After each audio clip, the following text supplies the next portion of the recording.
Once in a while, I usually like to talk about like what I'm processing or what I'm learning in general life, and I feel that with melee, I think the mental aspects are very important.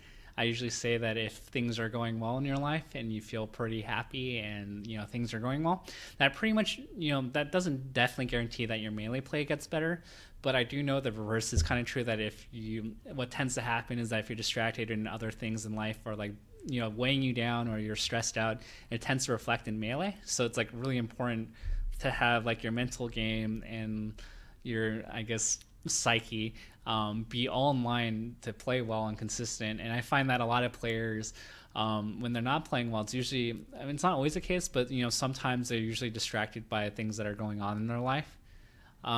So I didn't really know how to really bring this up, but I feel like this is one of the key lessons I've been slowly learning, and you guys could see it in the title below. It's okay to grieve. Now, growing up, look at my demographics. I grew up in an Asian household. I'm a male. So, being influenced by my dad would always tell me, don't cry. Like, you shouldn't cry ever. And pretty much I never really saw my pops, cry growing up. I just like, he doesn't ever want to show weakness. It's a sign of strength to like, be strong and stoic.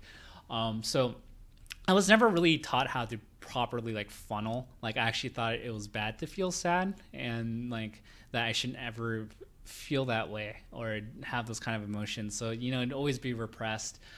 But when I got to work, and fortunately at JPL, like they have a lot of really good like team building and general wellness programs. And one of the things they talked about in terms of team building is that they talked about how when one of the missions failed and the thing crashed, that the boss actually told them, like, at least for this week, like, go home, take some time for yourself, grieve, cry if you need, and then come back next week when you're ready to go. And for me, that was so weird for me to grasp. In my head, I thought, well, okay, that makes sense. Like, you got to let that out, or else you're going to be like a bottle that's overflowing. Like I guess if you have like a soda bottle and you shake it too much, it's eventually going to erupt. That's how I view emotions. So conceptually, I understood that, but like I didn't really like get that, or like it didn't really seem practical in my life, because usually when I was ever sad, like I was always told, like, you got to find a way to distract yourself from doing it. And I think it led to me being very unhealthy in many aspects. Like, it would kind of seep out, like, because if you don't like let go of your emotions or allow yourself to express yourself, it eventually oozes out in some ugly shape or form.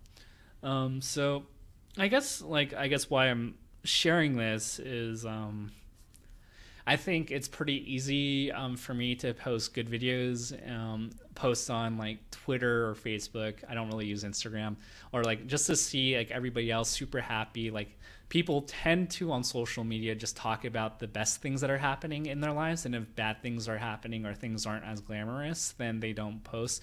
So I think as a young adult, when we look on social media, it could be depressing in the sense that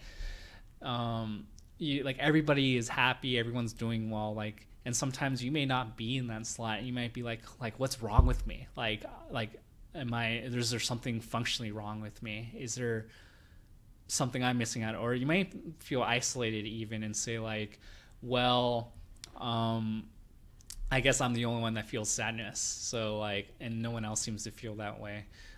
So I might be I might be the weird one. I might be alone in this. So like, I'm just saying, like, if you think everybody in the world's happy, like, it's not always that glamorous. I think everyone on social media tends to put their best foot forward, and they don't really talk about the bad things in their lives. So like, why did I do this video? Like, why am I talking about this? Like, I just feel like, me being trans, like, I'm not trying to like bring a sob story here, but I feel that, I asked myself, like, in me being transparent, I feel that this would resonate with people, that like people be like, you know what, like I needed this, or I needed whatever like I say right now, like maybe it will make someone feel better out there. So that's why I'm doing this video. Like in my current shape, if you guys haven't seen in social media lately, like I unfortunately had this instance this week where I found out that my former boss actually his heart surgery failed.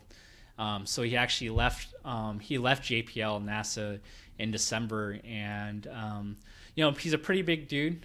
His name is Mike, and like, you know, he was pretty, like, other than like minor pacemaker issues, like he seemed pretty healthy. He worked out, he ate healthy, had a lot of energy, just this big dude.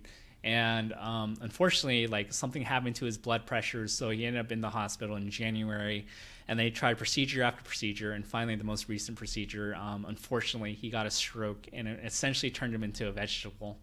So like so after that he wasn't able to talk, he wasn't going to regain physical activity, and unfortunately, like his family decided like that they were going to pull the plug. So I ended up deciding, well, hey, like I have until Saturday to like go, but I feel this is really important to me. So I ended up, you know, going on Wednesday to the hospital to visit.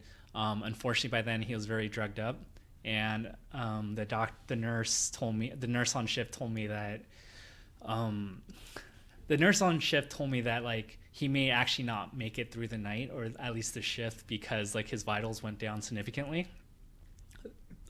So in some aspects, like I'm very blessed and very fortunate that I was able to visit him and grab his hand and hold it. But unfortunately, I didn't really stay long because it was really hard for me to take that. This big macho man was, you know, he looked very fragile, weak. His like skin tone was like borderline like pale blue, and so it was like, damn, like this happened so quick.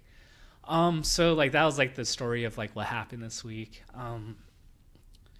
And I guess younger me would like just repress that, but I realized like how unhealthy that is. And so this week I've spent a lot of time, and very fortunately at work they've given us the space to just kind of talk about this, to let our emotions out. And I've spent a lot of time, and it's like very weird, like, because like it's almost shameful. Like if I were to tell my dad like I cried this week, like I don't think he would receive it very well. But like I allowed myself the time to grieve, to say like, hey, I feel sad. I've cried a lot this week. Walked around, I talked to my fiance about what happened and how I feel. Even then, this is kind of hard for me to share, but I think the thing I want to encourage is I'm gonna not be okay for a while, and I don't want like sympathy or sadness, but I just want to say it's like okay to feel sad and to let it out, to express yourself and to like talk to others about it, and I think that's very healthy and it should be encouraged. So I guess to tie this back into Smash, I think like wellness is just so important. I think when like you're mentally not there or something's wrong emotionally, like it's like I think it distracts like your gameplay. I'm not saying like Melee is the most important thing ever, but you gotta handle like your emotional well-being because it's so important and like it affects your performance. And so I'm like kind of going around in circles here. So I guess, you know, if we were to wrap up this video, like I just want to say like, and just encourage you guys, like if you feel sad or something happened to you, like it's okay to feel sad. It's okay to grieve. It's okay to let those emotions out. It's okay to talk to people about it. And it's also important to realize that social media, although it shows a lot of angry tweets because of the gun stuff lately and Trump and all the fun political stuff, like it's okay to have seasons where you don't feel good. And you're not alone if you feel that way. So anyway, I hope that's encouraging. I know this video is sad, but I hope this encourages community and it helps foster having a healthy well-being. So those are my thoughts here. And I hope that this is encouraging to you guys.